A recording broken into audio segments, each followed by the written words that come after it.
Hello, welcome to today's vlog post. Today I'm going to be talking about preferences and what we look into, what counts for us when we decide what our preferences are.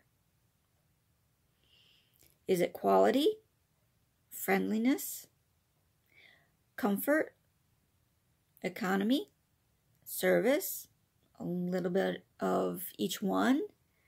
Does one mean more to you than another? Do you pick doctors and mechanics, stores, clothing, etc., due to certain preferences? According to certain preferences?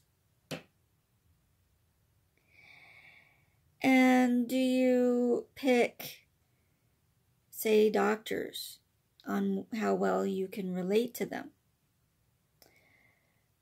Or the staff at some office, either doctor or otherwise?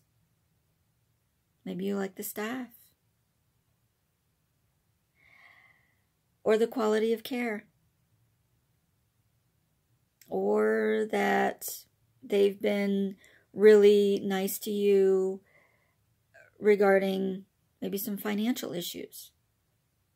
You've had some rough times possibly, and the doctor or the mechanic or any other, a carpenter, anybody else who happens to be serving you, they've helped you out there.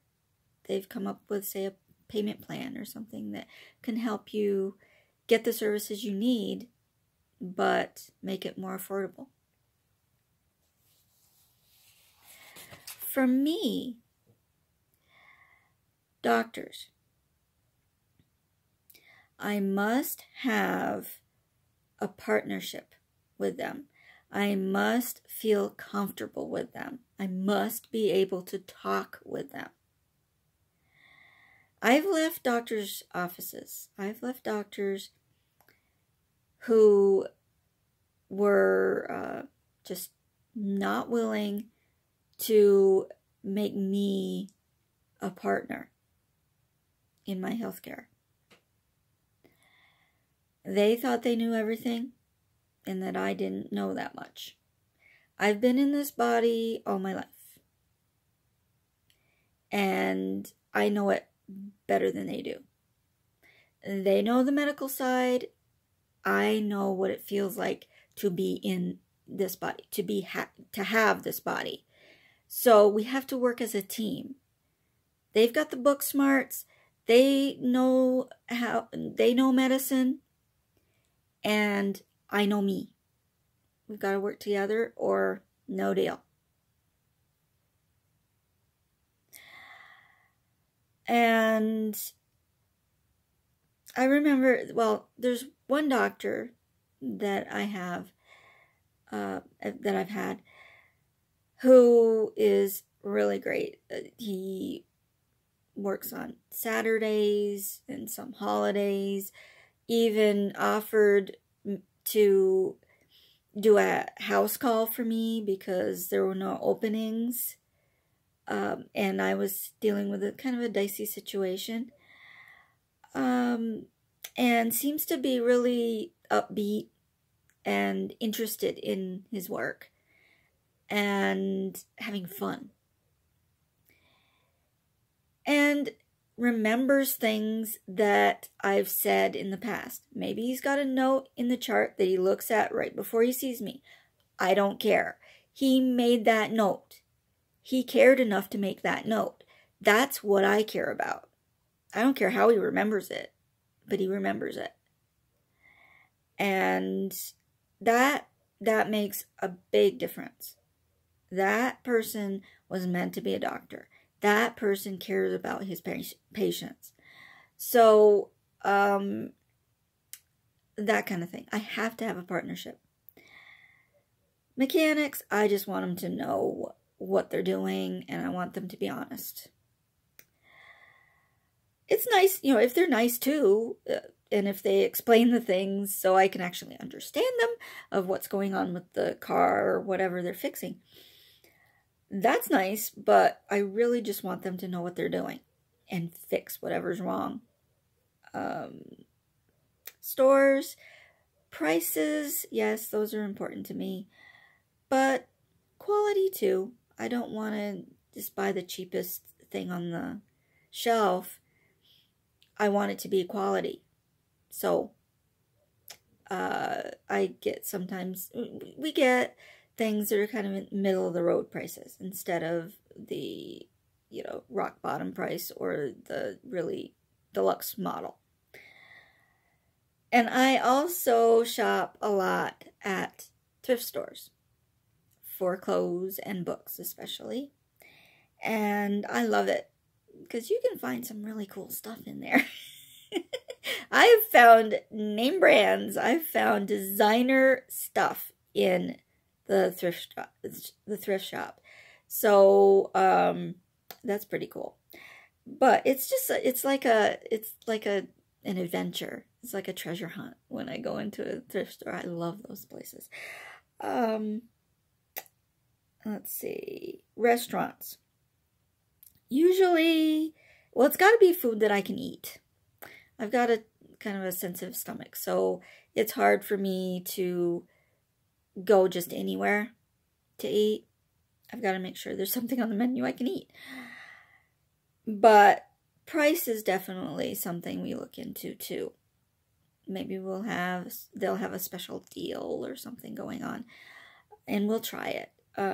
But we don't usually go to really ritzy restaurants, and we don't go to, usually don't go to, like, the bottom, you know, like the really ultra cheap places either, because we've gotten sick a few times going to places like that. So it's like, no, we don't need to do that, because it's defeating the purpose. I mean, if you try to go to these places that are kind of questionable, you sure, they might be really cheap, but then you end up in the hospital paying a medical bill. So it's like, what's the point? You just, again, we go kind of in the middle of the road, or use their deals. Again, we'll go someplace that has a deal going. So that's that's something. You just learn what you really like and what you don't, and what works and what doesn't. Maybe once in a while you could go to a really fancy restaurant, or maybe that's places that you really prefer. You don't like to go to the others. It's just everybody's preference. Whatever works for you is what you go with. Let's see. In activities. Fun, economical, yes. We do mostly go for economical activities. Maybe splurge now and then on a more expensive activity that we've been wanting to do for a long time, or maybe it's our anniversary or Christmas or some other special occasion. But most often we go kind of the economical way. And travel. We do fairly economical trips. No fancy hotels or restaurants. No fancy locations. Although, I mean, we have gone to Australia. That was really cool. Going to the other side of the world. I couldn't believe it. Until I actually saw the Sydney Opera House, I could not believe I was actually going there. And we've gone to Europe a lot. And the latest one, we went to Denmark to visit our exchange student and her family. Well, that was very economical because we used our miles. We had been saving our frequent flyer miles forever. We hadn't gone on a transatlantic trip in quite some time, in a long time. And so we saved up all these miles. We kept renewing them by doing something, you know, for our miles. You'd have to get them renewed if you don't use them. We kept doing that because we wanted to save it for something really special. And so we did. And so we didn't have to pay for the flights except the taxes. And we stayed with our exchange students' family. So it's, you know, so there, I mean, those are the two biggest expenses there are. And then, I mean, just whatever our other expenses were of souvenirs and activities and such that we did over there. But we saved a lot by frequent flyer miles and staying with the family. So, so you can do that. You can still travel economically. You find deals all over the place. One of our friends is really good at finding deals too, so we've learned some things from that person. So so yeah, but we still, even though we go to these places, I remember Australia, they were gearing up, the airline was gearing up for the 2000 Olympics in Sydney.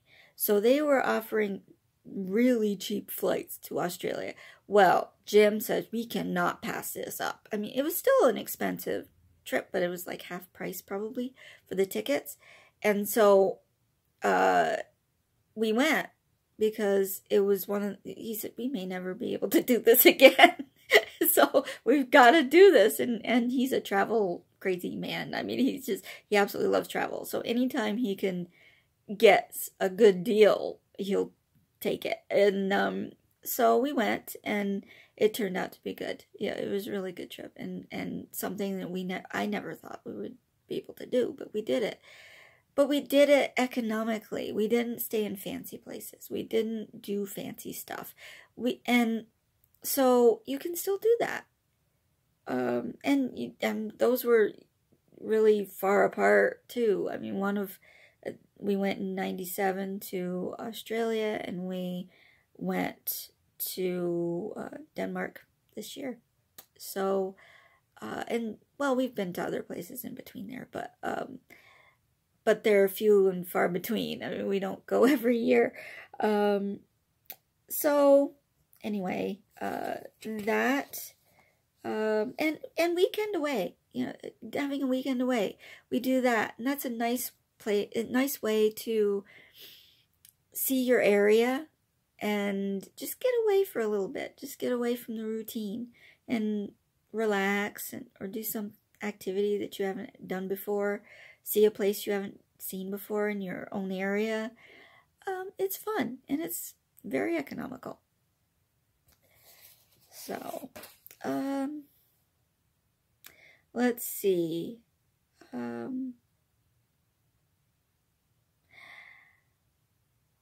What else?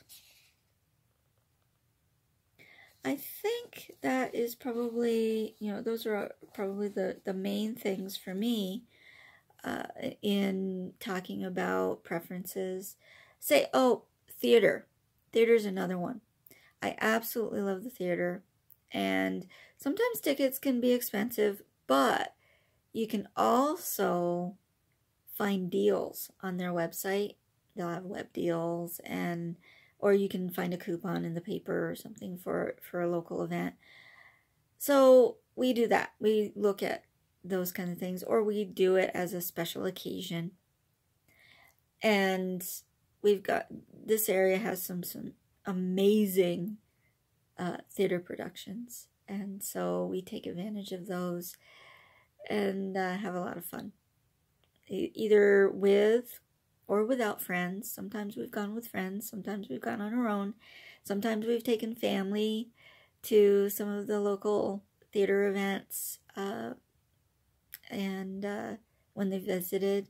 So you do what you feel is right for you. You do things that you can afford, and there's all sorts of things. If you dig into their website or the newspaper, you'll find coupons, and call them, see if there's any deals going on. You can do it for a lot cheaper. You can do all sorts of different things for a lot cheaper. So if there's something out there that you would like to do, but you've never done it before, call them and see what's going on. Call them and see how much it is, and if you, if they have any special deals, if they can cut you some slack on some stuff, if you maybe buy more than one item or whatever, or more than one service, maybe you can get a deal on the whole thing. Something like that. Just something so you can experience something you never have done before, and maybe it'll perk you up. If you're thinking, oh, I really wish I could do that, see if you can. And as far as your what are they, the services go, or stores, you just go by what feels good to you, prices and service and the quality products that are there, and just go what feels right. And that's what we usually do. We usually go with what feels right. If it doesn't feel right, we go somewhere else to see what's going on and see what deals we can get, or what place maybe makes us feel more comfortable. So, what about you? Do you have preferences as far as what you'll go for and what you won't? Will you go to a doctor who doesn't really have a good personality but is really excellent? I mean, you know that they are very good doctors and that they will help you. Or do you have to have that personality there? You have to have a certain personality to trust that doctor. Even if they are supposed to be the best doctor in the land to go to for a specific problem, they don't have a good bedside manner, they don't have a good personality, so you're like, no, not going there. And for contractors too. What contractors do you go to? We have worked with some really good contractors that are spot on. They know what they're doing, they're friendly, and they're on time. That's an amazing one. I don't know how many contractors ever show up on time. And there's other contractors, I mean, they just are on their schedule. They don't care about your schedule at all. They show up at any time they want to. They say they're going to be there a certain time and they don't show up. Or they show up at a totally different time, just whenever they feel like it. And their work is shoddy, and they just don't seem to care. Those people don't get second tries with us. No, those people do not. And we have told when that happens, when we've had a terrible experience with a certain company, we'll tell people what our experience was. And they don't usually go with them either. So you just have to go with what feels good to you, whatever it is. So what is important to you? What's important as far as quality or service, friendliness, all those things? Let me know. My email is amy@acnlifecoach.com. I'd love to hear from you, or you can comment below. And I hope you're having a great week before Christmas. that you have all your Christmas shopping done and that you're having fun with Christmas preparations, and that the day itself is all that you want it to be. That it's fun, quiet, whatever you want it to be. Take care, and I'll catch you later next week. Bye-bye.